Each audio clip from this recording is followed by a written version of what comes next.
Shalom, selamat pagi untuk kita semua. Sangat bersyukur di pagi hari ini kita boleh kembali datang bersama-sama untuk merenungkan kebenaran firman Tuhan. Sebelum kita masuk lebih jauh, mari kita tenangkan diri kita, kita ambil saat teduh. Saat teduh dimulai.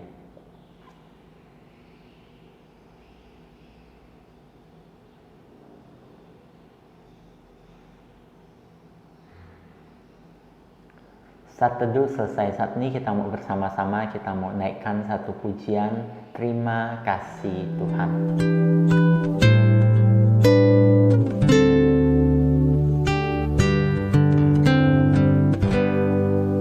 Terima kasih Tuhan untuk kasih setiamu yang ku alami dalam hidupku.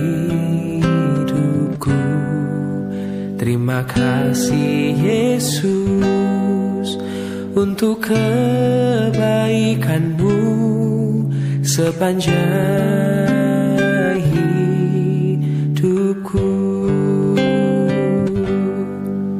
Terima kasih Tuhan untuk kasih setiamu yang ku alami dalam hidupku. Terima kasih Yesus untuk kebaikanmu sepanjang hidupku. Terima kasih Yesusku buat anugerah yang kau beri, sebab hari ini Tuhan adakan syukur bagimu.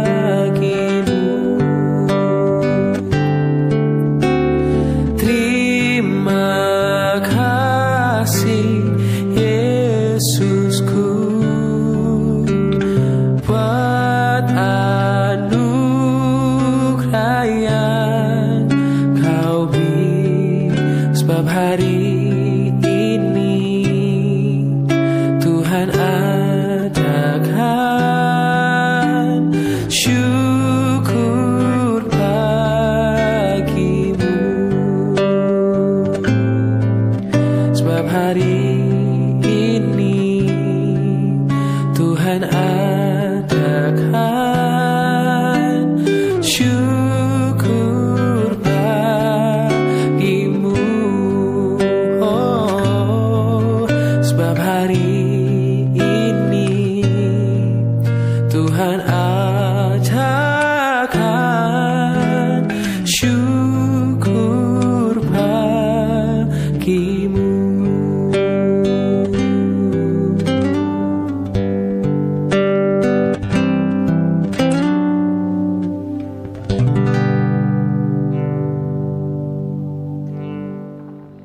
Mari kita berdoa.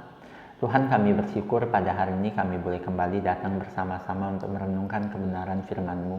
Tuhan, kami serahkan waktu perenungan firman hari ini ke dalam tangan pimpinan Tuhan. Hanya di dalam nama Tuhan kami, Yesus Kristus, kami berdoa dan mengucap syukur. Amin. Saat ini kita mau bersama-sama, kita mau mendengarkan pembacaan Alkitab dari Markus pasalnya yang ke-14, ayatnya yang ke-12 sampai 21. Markus pasalnya yang ke-14, ayatnya yang ke-12 sampai 21. Pada hari pertama dari hari raya roti tidak beragi, pada waktu orang menyembelih domba Paskah, murid-murid Yesus berkata kepadanya, "Ke tempat mana engkau kehendaki kami pergi untuk mempersiapkan perjamuan Paskah bagimu?" Lalu ia menyuruh 2 orang muridnya dengan pesan, "Pergilah ke kota. Di sana kamu akan bertemu dengan seorang yang membawa kendi berisi air. Ikutilah dia, dan katakanlah kepada pemilik rumah yang dimasukinya, 'Pesan Guru, di manakah ruangan yang disediakan bagiku untuk makan Paskah bersama-sama dengan murid-muridku?' Lalu orang itu akan menunjukkan kamu sebuah ruangan atas yang besar, yang sudah lengkap dan tersedia. disitulah kamu harus mempersiapkan perjamuan Paskah untuk kita. Maka berangkatlah kedua murid itu, dan setibanya di kota, didapati mereka semua seperti yang dikatakan Yesus kepada mereka. Lalu mereka mempersiapkan Paskah. Setelah hari malam, datanglah Yesus bersama-sama dengan ke-12 murid itu. Ketika mereka duduk di situ dan sedang makan, Yesus berkata, Aku berkata kepadamu, sesungguhnya seorang di antara kamu akan menyerahkan aku, yaitu dia yang makan dengan aku. Maka sedihlah hati mereka, dan seorang demi seorang berkata kepadanya. Bukan aku ya Tuhan. Ia menjawab, Orang itu ialah salah seorang dari kamu yang 12 ini. Dia yang mencelupkan roti ke dalam satu pinggan dengan aku. Anak manusia memang akan pergi sesuai dengan yang ada tertulis tentang dia. Akan tetapi celakalah orang yang olehnya anak manusia itu diserahkan. Adalah lebih baik bagi orang itu sekiranya ia tidak dilahirkan. Berbahagialah mereka yang membaca, merenungkan, terlebih lagi melakukan firman Tuhan di dalam hidup mereka. Nah, anak-anak, pada bagian yang kita dengar hari ini, di sana diceritakan bahwa murid-muridnya bertanya kepada Tuhan Yesus bagaimana dengan acara Paskah yang akan mereka lakukan. Karena pada waktu itu hari raya Paskah ini adalah hari raya yang sangat penting dan biasa mereka akan duduk bersama untuk makan. Pada waktu itu Tuhan Yesus berkata bahwa tempat itu telah disediakan. Tuhan Yesus memberi beberapa petunjuk kepada murid-muridnya agar murid-muridnya melakukannya dan mempersiapkan tempat itu dengan lebih baik lagi. Dan ketika sedang makan, Tuhan Yesus menyampaikan sesuatu yang sangat penting. Penyampaian ini ditujukan kepada Yudas Iskariot yang kita tahu di dalam renungan kemarin dia telah menjual Tuhan Yesus. Dia merencanakan akan menyerahkan Tuhan Yesus kepada ahli-ahli Taurat pada waktu itu. Dan Tuhan Yesus memperingati dia agar dia tidak melakukan itu. Tuhan Yesus memberikan pernyataan yang sangat jelas bahwa jika dia melakukan ini adalah kesalahan yang sangat besar. Dan Yudas Iskariot pada waktu itu ada bersama dengan mereka. Apa yang dapat kita pelajari dari bagian ini? Dalam kehidupan kita juga sama. Kadang ketika kita ingin melakukan kesalahan, Tuhan selalu memberi kita peringatan, bahkan peringatan-peringatan yang sangat-sangat jelas. Namun seringkali kita tidak mendengarkan peringatan-peringatan itu, kita tetap melakukan kesalahan yang telah kita rencanakan dan ingin kita lakukan itu. Peringatan yang Tuhan berikan jelas kepada kita. Harusnya dengan peringatan yang jelas yang telah Tuhan berikan kepada kita itu, kita dapat terhindar dari permasalahan itu. Namun seringkali kita tidak mau mendengarkan itu dan kita tetap melakukan apa yang ingin kita lakukan itu. Nah, hari ini kita belajar bagaimana kita harus peka melihat peringatan itu dan mendengarkan peringatan itu. Dan kita akan terhindar dari kesalahan yang ingin kita lakukan itu. Kiranya ini boleh menjadi berkat untuk kita semua dan boleh menjadi bahan refleksi dalam hidup kita.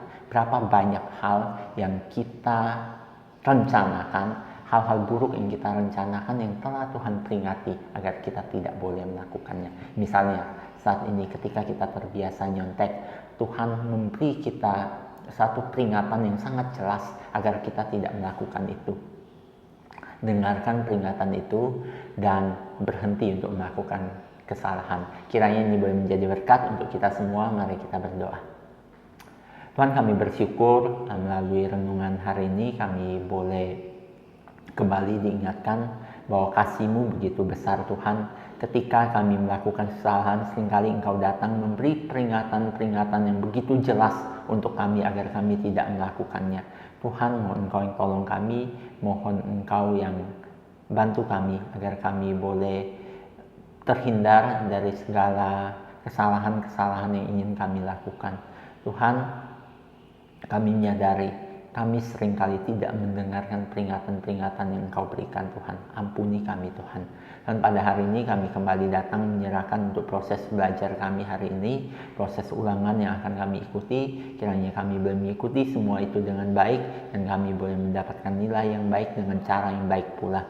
Terima kasih Tuhan, segala puji, segala hormat kami naikkan kepadamu, Kau Allah yang layak kami puji. Oh Allah yang layak kami tinggikan, hanya di dalam nama Tuhan kami, Yesus Kristus, kami berdoa dan mengucap syukur. Amin. Devosi kita hari ini selesai, kiranya Tuhan memberkati kita semua. Soli Deo Gloria.